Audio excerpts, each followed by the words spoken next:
Hello, this is Jack from FabLab Coventry again, and we're going to continue our look at how to decorate eggs, make them into pretty things.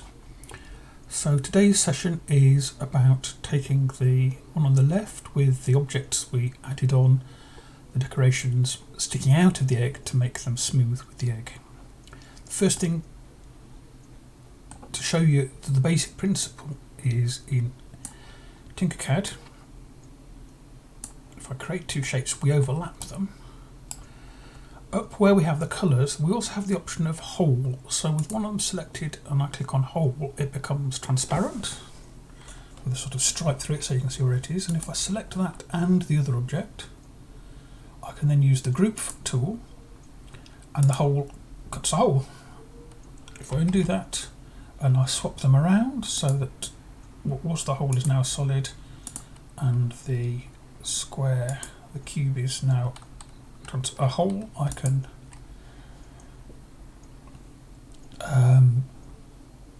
group them again. So Control U to group, and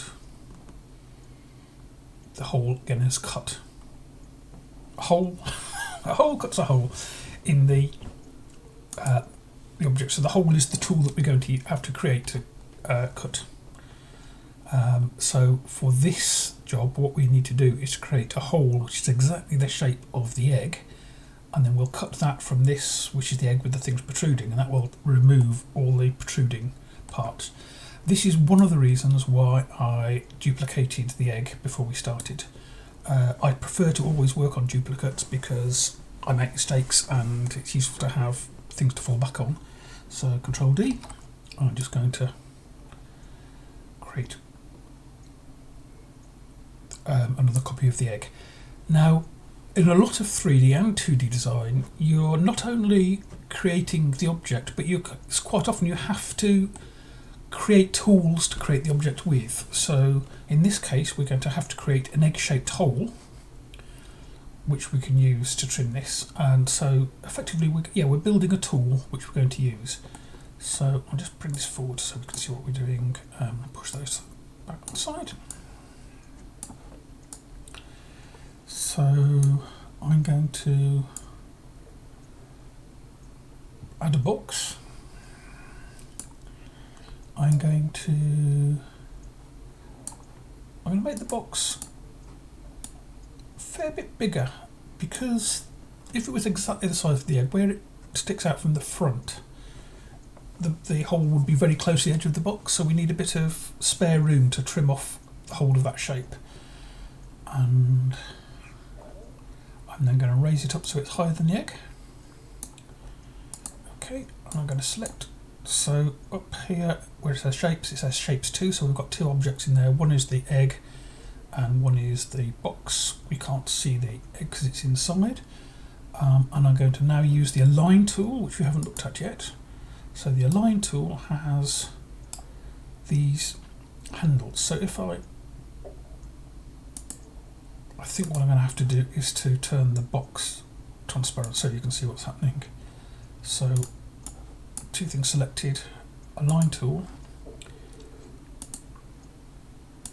These align shapes relative to each other. So what I want to do in this case is put the egg exactly into one corner.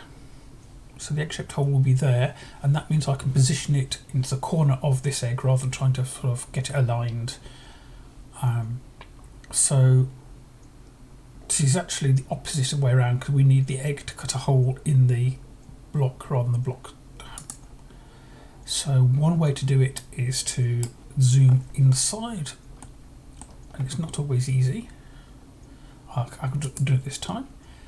So I can click on the egg, turn that into a hole, zoom out, click on the shape, and I can't see them, but I can drag them so that it's a shape. So there are two there, so if I group that, we now have a solid box with a egg-shaped hole in it, and the only real way to see that is to, there we go, that's our box with an egg-shaped hole.